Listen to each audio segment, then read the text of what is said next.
Yo, what's going on, everybody? Welcome back to 6 Scale Reviews. It's Dan here, and today we have another 6 scale figure unboxing from Hot Toys. And of course, it is the Black Widow, Scarlett Johansson from the Black Widow solo movie. I'm really excited to get her in today. This is my first Black Widow in my personal collection. I've never owned any of the other ones. I've been really considering getting some of the other ones, but nonetheless, I've decided to get this one because it's the newest one, and personally, I do think it does look the best. But we are going to find out here pretty soon once I unbox her. And but yeah, without further ado, if you haven't already, hit that like button, subscribe for more reviews like this if you like. But anyways, here we are, Black Widow herself. This is the just standard, slip cover box. I do have the special edition, so it does come with the Taskmaster shield, which is cool. We'll look at that later. The box is cool. It's definitely different from some of the other Avengers ones, but of course it has a little bit more flair and whatnot to it. And I'm not sure if I ever noticed these before, but it says Disney on it, and then Hot Toys. It's a little interesting. I don't think I've ever seen that before, but I could be wrong, or just not have seen it or paid attention. But this is just a slip cover, like I said before. That's why it's all reflective. You can go ahead and slide this puppy off as I get it out of the way. And you're left with just the standard art box that is underneath. And you get a nice shot of Scarlett Johansson herself wearing the costume that she is wearing on the figure. And I personally think it looks great. And again, just more, basic stuff. You do have the crosshair right here, and it is raised, has a nice texture to it. And then of course we get a nice little preview of the figure herself, which I think looks pretty decent. Whoever posed this did a good job. And of course you have the Black Widow sign on the bottom. But yeah, and you can go ahead and open this flap. Again, there's this Black Widow plastered all over this. And of course you do see the figure in there. And I'm going to go ahead, take this guy out. Fairly standard Marvel type of, box layout, where they do these things. Yeah, there's the Taskmaster shield. I'm going to go ahead and lay everything out on the table, and we'll take a closer look at everything she comes with. Alright, here's everything that Black Widow comes with. We have the 2 staffs or sticks over here. We have a full array of hands, which we have 10 total 2-fisted hands on the figure itself, 3 pistols, and we have 2 of the articulated staffs or sticks with 2 hooks on the end. So that's pretty cool. But I guess let's take a look at the Taskmaster shield here up close and personal, and this thing looks incredible. I'm not a fan of the character, so unfortunately I did not pick up the Taskmaster figure for, my own reasons. But the shield's cool. I did get the special edition, like I mentioned before. And what's really cool about this is it does have a magnet right there in the center, and it just pops right onto Black Widow's arm. So that's a plus. I didn't know that. And that's cool. I really like that. The shield's very lightweight. I don't think it's going to fall off the arm anytime soon or drag the arm down, so that's always a plus. And yeah, it's very thin. I like it. I do like it a lot. As I ruin some of the accessories here. But we also have, like I mentioned before, the non-articulated staff and stick with the exposed taser. And with this, you can change the tip like so. You just grab one of these other ones that it does come with, and you just attach it right there, find the groove, and the taser is closed now. So that's always pretty cool. You can, options are always great, in my opinion. And yeah, we also have some of the articulated arms. So, or not arms, sorry, stick. And these all have little tiny individual little hinges, which is pretty cool. So you can really probably get some nice dynamic photos or stills of whatever you want. Some nice poses, nice display options. You can pretty much do whatever you want it to. It seems sturdy enough. which is cool. I like them. Definitely going to be using some of these in some of the poses I do later. Um, yeah, so that's pretty cool. And then of course we get the two same identical pistols that we received in the last couple of figures. It is the Glock type of firearm, and you get two of them. They're not very much weathered at all, which is a little bit unfortunate. They definitely could have pay a little bit more attention to detail for that, but is what it is, I guess. Next we have the other pistol, which I don't believe we've seen before. I could be wrong though. It does have like some kind of laser light combo under the barrel. Has a red dot sight here, and of course all the slides are functional on all of the pistols here. Removable magazines on all of them as well. Just the standard Hot Toy stuff nowadays. And of course we have the base. The base is cool. It's a little bit basic. It would be nice to have her portrait on there, but it is what it is. I'm not a big fan of these octagon bases. They're cool, but yeah, I rarely use bases anyway, so that will probably be going back in the box for me. And of course, we do have some of her hands. The gloved hands are, yeah, they're all gloved, and of course all the fingernails are painted because she did paint her nails in the movie. So that's cool. Honestly, the detail on the hands, I thought it would be a little bit better. I mean, they do look like gloved hands, but they're just kind of very, there's not very any scuffing or they look too clean, I guess, is what I'm trying to say. So, I don't know. It's just, I'm used to Hot Toys kind of going all out with the detail, and yeah, it just kind of seems like they skimped out a little bit, but they look fine. They will definitely get the job done. Just kind of nitpicking here, but anyways, that's everything that she comes with. Let's go ahead and get the figure out up close and personal. Alright, folks, here we are with Black Widow up close and in person. And here we are. She looks incredible. I mean, the details on this are really damn good.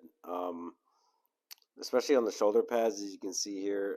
She's got a bit of scuffing and, scratching and weathering there, which isn't bad. Looks really good. I love the suit design. The suit design is incredible. You have the belt off center a little bit, which looks pretty cool. As you can see here, the suit is made of two different materials. It has like this spandex type and a little bit more of like a rubbery kind of, I don't want to say pleather, but it's it feels kind of like that. I'm not entirely sure, but it's not too bad. And then it has like these raised lines here in the middle, which I am a little worried about cracking over time because I feel like that would just come off at some point. But so I'm gonna be really careful with this figure. But it looks great. I mean, I love the gold accents on the gauntlets. They're very shiny, as you can see here. The gold looks very good. The paint apps are, they're on point. Wish there was a little bit more like scuffing and whatnot on the gloves, but I get it. The boots are a split cut boot design, from what I hear, this is the first time on a Black Widow figure, so that's a plus. And yeah, overall, the figure itself looks great. I mean, the suit design, you have her batons that fold into her backpack, and they are just on a ball peg. Um, yeah, which is cool. So you can kind of swap them out or whatever.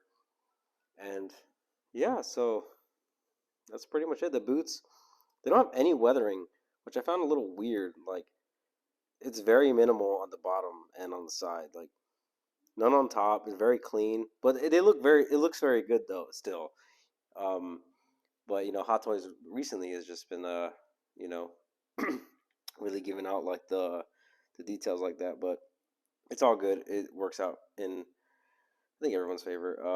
But the head sculpt, I think looks pretty damn good in person in my hands. Like, it looks really good. I mean, I honestly don't have another Black Widow to compare this to in my collection, so um, yeah, it's kind of hard for me to kind of see anything that's better than this. But I think it looks really good. The hair detail is there.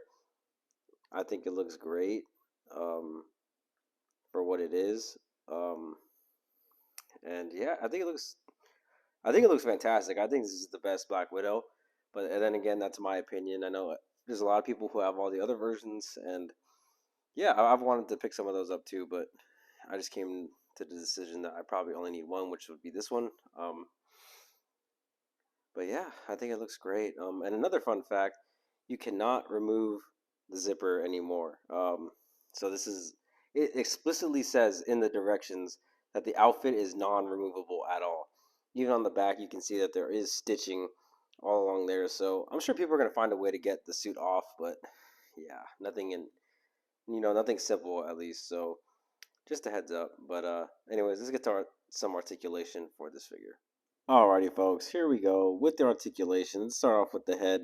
The head has two separate joints, one at the base of the neck, and then, well, one at the base of the head and one at the base of the neck. So you can get some pretty good articulation with the head, but then, boom, you can get her looking straight down.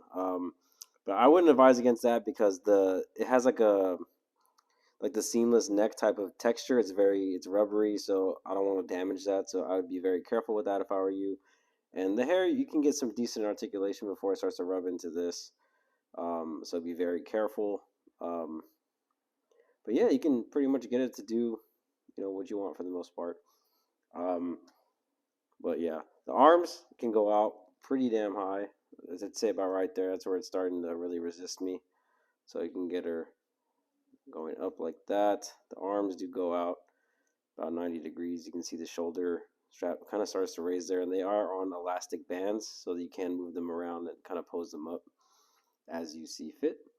So that's cool. And of course, you get double jointed elbows, but like I said, it's like this rubbery type of Spider-Man-ish material. But like I said, see those raised lines, like they're gonna start to dent and bend, so I'd be very careful. I mean, this one's gonna be, it is what it is at the end of the day. I'm not too worried about it. And you get a nice ab crunch in the middle. You get two of them, one right here, one right there. You can kind of clearly see them right there, but that's pretty cool. Not too much twist. You only get about that much. It's really resisting me already. The joints are kind of stiff in the ab area, so just a heads up. That's as far as you can get. As you can see, the material on the suit's kind of already twisting and bunching up. But yeah, that's the middle, and of course now we got the legs. The legs only get out to about there because the holsters are all made of like this kind of harder plastic, which is nice honestly because like if this was all leather or pleather, it would be very difficult to kind of deal with. So this left leg can only go out to about there just because of that plastic, but it does go out to maybe about there before it's resisting again because of the holster. It is very restrictive, unfortunately. But on this leg, you can get a little bit more out of it. Just a bit, not too much. As you can see the angle here, almost 90. And then on this leg, you can get this leg out a little bit further as well. Like I said, it's just because the strap isn't covering more of the front of the hip area as much as this one is. So that's just something you're going to have to deal with. And of course, we have the double jointed knee, as always, with the more recent Hot Toys figures. And as you can see, the suit does kind of bunch up. There's a lot of, that pleathery material here, rubbery style, whatever you want to call it. Definitely not pleather. You know what I mean. The boots are very nice, very nicely sculpted plastic. And of course, we have the split cut boot, so you can really get this to how you want to get. You can do this any way you want, which is nice. So, yeah, so you can finally have a Black Widow that can stand. But that's it for articulation. Let's go ahead, pose this girl up, and let's see what I can come up with. All right, everyone, here we are with the first pose, and you guys know I had to do it. I had to do the poster walking pose just because it was pretty iconic for the movie, and I really like the way she looks doing this. So, yeah, not too much damage to the suit or anything like that. So, you don't really got to worry about putting her in this pose for long periods of time because it's not really stressing any parts of the suit. Maybe a little bit right here on the inner thigh area, but nothing too crazy because that is the spandex part. So you should be okay. But yeah, had to do it, guys. But yeah, what do you guys think? Are you guys feeling this head sculpt? what are your guys' thoughts on this, Black Widow figure so far? But yeah. Anyways, on to the next pose. Let's go. All right, here we are at the next pose, and I got her reloading her pistol, and yeah, man, this figure looks great, dude. I love the colors on it. I think the outfit looks insane. It just, yeah, man, this looks like more comic book accurate in my opinion. And yeah, I'm really liking this figure, man. The way it poses, it moves very well. The she can actually stand on her own, which is very much a plus. Um, I do have to say though, switching out the hands is a bit annoying, just because the hands, I mean, the wrist pegs are so small. So yeah, it's a little bit of a challenge, but it's not too bad. Um, but yeah, I'm liking this figure. But yeah, on to the next pose. Let's go. All right, here we are with another pose, and I went ahead and used the shield, which again is attached by magnets. It just pops right onto her arm, which is dope. Kind of a simple pose, just kind of leaning her back. I wish I had a couple more like Marvel villains to kind of like go with this figure, and yeah, to kind of have like a better display option for this. And yeah, I mean, Taskmaster would have definitely been a good companion piece with this if you have him. But like I said before, I'm just not a big fan of the character himself, or herself in the actual movie. Anthony Masters is my preferred Taskmaster, but is what it is. But this thing looks great nonetheless. The shield looks great. It poses very well. She's just, yeah, she looks great. Shield, like I said, attached by a magnet. It looks great. Very easy to put on and off. So, anyways, on to the next pose. Let's go. All right, everyone. Here we are with the final pose, and we went with a little bit more of a simple one again. And I think it looks pretty good. I mean, that head sculpt looks amazing to me. Um, yeah, she's a great figure, man. I'm just, kind of worried about the suit and how it holds up to the test of time. So we'll see. You can see it's kind of bunching up there from kind of doing some crazy shit with it. So we'll see if he heals. I hope so. It seems like it would, because it feels very similar to some of the Spider-Man suits. So I'm not really too worried about it. And even if it doesn't, I'm not really, too concerned. But yeah, she looks great. The outfit's great. I mean, I think the outfit is just like probably what sells this thing for me. But anyways, like I said, let me know what you guys think about this figure. Are you guys picking her up? Waiting for her to hit the bargain bin or what have you? And yeah, just let me know down in the comments, and that'll be it for this video. I appreciate you guys for watching. Hit that like button, subscribe if you haven't already, and we will catch you guys in the next video. Talk to y'all later.